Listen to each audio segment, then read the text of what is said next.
Raider 2 at iba pang malalaking gusali sa isla ng mga Vietnamese.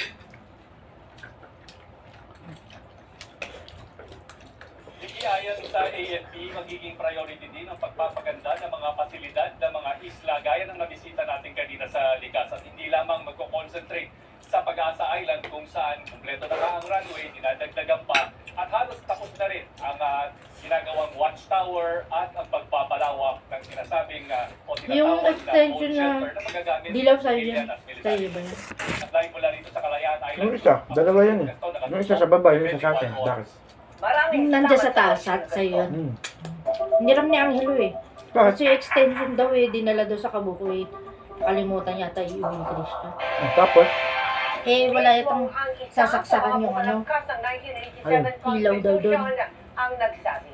kailan hiniram? Sa saligang batas, ang pagkilos Ngayon, di ba tawag ako? Ah. impeachment complaint Anong sabi? laban kay Vice President Sara Duterte. Tinanong niya sa akin extension. Sabi ko nandito daw ba sa akin. Kasi wala. Sabi Kasi Tingin ni Senator Amy Marcos, hindi wala daw lamang yung ang ano, block sa yung Senado extension ang daw na gusto puti, ituloy niram daw ni ang Christian, impeachment dinala sa trial Kabuko. laban kay Vice Nakalimutang President Sara iuwi. Duterte. Puti? Duda ko, hindi Ay, yung dilaw. ang Yung po, basta yun o ang sabi. tinatawag na bakal Eh, wala yata Duterte daw pagsasaksakan ang niya isa yung sa kung ilaw yung sasaksak. Ang pakiramdam ko, mismo ang administrasyon ay may mga grupo na nagsasabi na wag nang ituloy at baka mapahiya lang sa numero. Kaya kakampi man daw ng mga Duterte o ng administrasyon. Duda ni Senator Ilan Amy. subscribers mo? Hinahanap ngayon ng solusyon. 1,000? Hinahanap ngayon ay Ha? Kunti lang. diretso, kung sabi nyo nga, ay solusyon, para walang mapapagod. 966. Ewan ko, yun lang ang pakiramdam ko. Kahapon, inamin ni Kunti Senator pa lang. Bato de la Rosa na isinusulong niya ang isang Senate resolution para ibasura ang impeachment Pag nag 1,000 na yun, Litisin. ano Ilang mangyayari? bersyon na raw nito ang nakita ni Senator Amy. Ano na, magiging 1K. Parang ikato na yata. Subscriber. Tapos mula noon, meron pa 1K nga naman. dalawa pa Pag yata. naging 1,000, Pero 1K ayon na. kay Christian Munson, isa sa mga bumalangkas ng 1987 Constitution, ang pagbasura ng Ba't ang isang ganyan, impeachment Payos? case Ano ka ba? sa plenaryo lang ng Senado. Bad yun. Because under the Constitution is the duty of... Lagi ka na sinasabihan na bad yun, hindi mo pa rin That's right. tinitigilan. Gusto mo yata mapalo pa. Pag sinabihan kang wag ganun, wag ka nang mag-ganun. Wag pa ulit-ulit. Naiintindihan mo naman sinasabi, di ba? Para pigilan ang impeachment trial. Pag naiintindihan mo, wag mo nang ulit-ulit ng sigaw. Masama kasi yun eh. Pag sinabing masama, wag mo nang ulit-ulitin.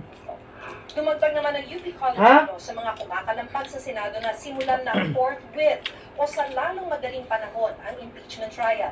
Hindi nun ito ibig sabihin na gusto nilang makonvict si VP Sara, pero gusto nilang marinig ang mga ebidensya laban sa bise at ang kanyang depensa para makapagdesisyon ng sarili kung siya ay nananatiling fit for public service. Para sa GMA Integrated News, Paninira lang yan kay Sara Duterte. 4 oras. Umagal muli ang inflation o Siyempre, maraming pagmamahal ng mga sasagasaan. bilihin at serbisyo sa bansa nitong Mayo. Ayon sa Philippine Statistics Authority, mula sa 1.4% noong Abril, naitala sa 1.3% Hindi mo na masisiraan yun sa Davao. ang headline inflation sa buong bansa nitong Mayo. Kalahati ng Mababa rin Luzon, noong Visayas. Mayo ang inflation rate sa National Capital Region na naitala Sara sa Duterte. 1.7%. Sara Duterte. Nanatili sa 1.2% ang inflation Lulu sa Sara mga lugar Duterte. sa labas ng NCR.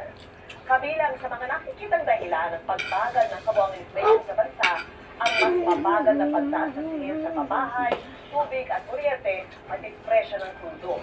Bumilis naman ang inflation sa mga alak at tobacco. Dagsaman ang mga nagpapabakuna Parang kontra naman yun, rabies, tiniyak ng lokal ng pamahalaan ng Maynila na sapat ang supply nila ng bakuna. Kaya ang paalala, kung ituin ang anti-rabies. Wala ka ng gatas ha. Si Sandra Minaw, Mamaya ka na didede pag natulog ka na. Sa Animal Bukas Bite pa ako Treatment bibili ng Center gato. sa Manila City Hall, halos walang patid ang Konti dating na ng lang. pasyente ngayong umaga. Sunday din na lang. Ang lakas mo kasi yung dumede eh. Kabilang ang mga minor de edad. I-7 Ng ka na. 6 na taong Saan gulang na lang bata ito. matutulog, ha? Pinabakunahan Ano siya lang ng ako kanyang ina. Matapos makagat ng Mamaya ka pusa nadidede sa pag paa. matutulog na Kumakain kami. Tapos siya lumabas siya kasi kasama niya yung Nanay. pinsan niya. Diba? Yung pusa ko kasi natutulog lang dun sa may labas. Pero bakit yung mga kaidadan mo, 7, di na nadede? Sumigaw yung pusa, pati siya sumigaw. May ulam. Tapos sabi, pumasok siya Kasi sa akin. masarap pa rin dumede. Tapos pinakita niya yung paa niya, nagdudugo na po. Matyaga rin naghintay ng kanyang Mana kay Mami. anti-rabies shot. Ang lolang 66 years old. Mano siya sa Matapos mama. ang makadbot ng Di, may pusa. sasab siya? Ako mismo, nakita ko doon sa Meron ka pala ano? Ganyan pala mangyayari pag pinabayaan. Picture? Yung Kapalating baby ako. siya kaya magpila kami. Picture? Nasa hanggang 150 raw ang pasyente dito araw-araw. Video yan. Sa Animal Bite Center sa Tondo, pinabakunahan. Kasi dumidede ka pa, laki-laki mo na. Nakagat ng aso.